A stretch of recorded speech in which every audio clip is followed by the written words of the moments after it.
Dennis Duda at Seminole High School. And Mr. Duda, welcome. And we just wanted to ask you a few questions about what you remember about the class of '83. And just wanted to know, are there any particular events that come to mind that you look back on the class of '83? Well, as with every senior class, I think homecoming is usually one of the highlights of the year, because you probably see the class really gain their identity during homecoming week. Everybody through the 4 years, you sort of try and get there, and all of a sudden you're a senior, and the whole class really comes together. And I think homecoming week had to stand out. I remember Melody Rowland singing the alma mater right before the game began, and Powder Puff. I remember we won the Powder Puff game. Girls did a great job, ladies, I should say, and that would have to be the highlight of homecoming week.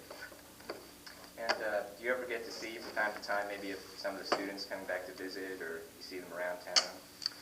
Well, not too many. I run into Andrew Dunton. I see him sometimes down on Paso Grove Beach. He frequents a couple of places I also go to.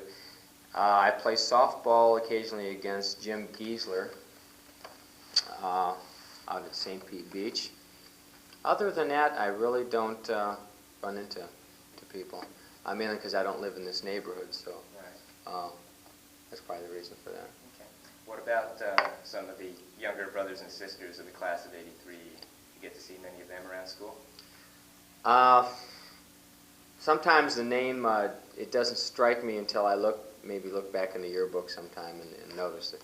Plus, a lot of times brothers and sisters don't want you to say to them, oh, I taught your brother or sister, because then they expect to follow the same pattern they did, or just the opposite, or whatever. So unless they volunteer that information, if they are, I might not recognize it. When you go through 300 people every year, sometimes the names and the faces you don't always connect with years gone by. Yeah, I guess it's kind of hard to distinguish the difference between the classes as the years go by. But would you say that the students today are more the same as the class of '83, or are they different? I would say probably the class of '83 is a little wilder than what we have now. Things seem to be going back to more of a conservative mode. I remember it being a little wilder in the classroom in '83 than it is now in '88. In what ways? I think just I don't know. I'm not sure in what ways. It just seems like there was a little more energy, maybe. I don't know. It's hard for me to put a finger on it, but I just remember some of the situations. Well, as I go through the yearbook, remember some of the people. I thought we had maybe some little wilder classes than I do now. I'm not complaining, because I like things a little mellow, but that might be one change. Have you noticed any other major changes in the school and the building, policies or activities? Well, we have a very strict tardy policy. I think back then tardies weren't really counted that much. Now you're only allowed to be tardy to class once per semester. The second time, the school policy is automatic detention. The second time is double detention. The third time you get sent up. So tardy policy is very strict here now. We have a new science building that they constructed about a year ago. And the school's scheduled to be repainted this year.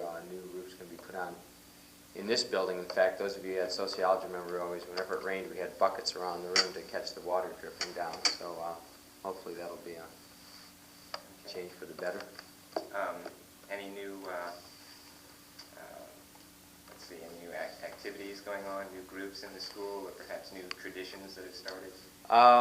We have a Black Culture Club now. That's a new club that was formed last year in the school. Other than that, I would say pretty much the same. Okay. Same groups, organizations. All right. Let's see. Do you have any advice to the class of '83, maybe now they're coming out of college or starting families and establishing their lifestyle? Well, geez, if it's the class of '83, that would make them, well, of course, this thing's not going to be read until 1993, so by that time they'll be in their late 20s. I don't know, I just think, I wasn't married till I was 33 years old, so I felt it was important at least for me, to wait until I was established in some type of job or career and met someone who also was established, so that we didn't have to worry. That was one less thing to worry about when you get married, and one less hassle that you might have. So I would think that that's important. And get involved. If your kids go to school, get involved in what's happening at the school, because that's their future also, not just your kid that's going there, but it's their future. So. Okay. Well, I don't know if you have any other memories or any other particular comments that you make on the class of '83, or if there's maybe one word or phrase or one image that comes to mind that really sums up the class of '83. Put me on the spot with that question. Yeah. I just remember that my officers, Carla Wagner and Amanda Baskerville, Cheryl Singer and Bessie Johanna, worked very hard to keep things running. There was always something to do, and I could always count on them to help me out. One class I remember in particular had Mark Ballard, Kevin Woods, and Jeff Burkett in it, and that was, I always remember, as one of the wilder classes I've ever had. It was the second period of the day, and it just, I don't know, it was a wild time. I remember Lorenzo Breedlove was always involved in class activities. I remember in our discussions in class, and he helped the class quite a bit. Kathy Fletcher and Ellen Murray, I still have the Christmas card they gave me. No, make that a birthday card they gave me. And that was about probably, it's got to be 5 years ago. I still have that card at home.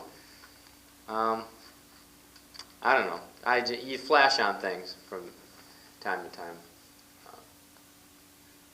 But I hope to see everyone at this reunion when we have it. It might be the first one I attend, because we haven't had any yet.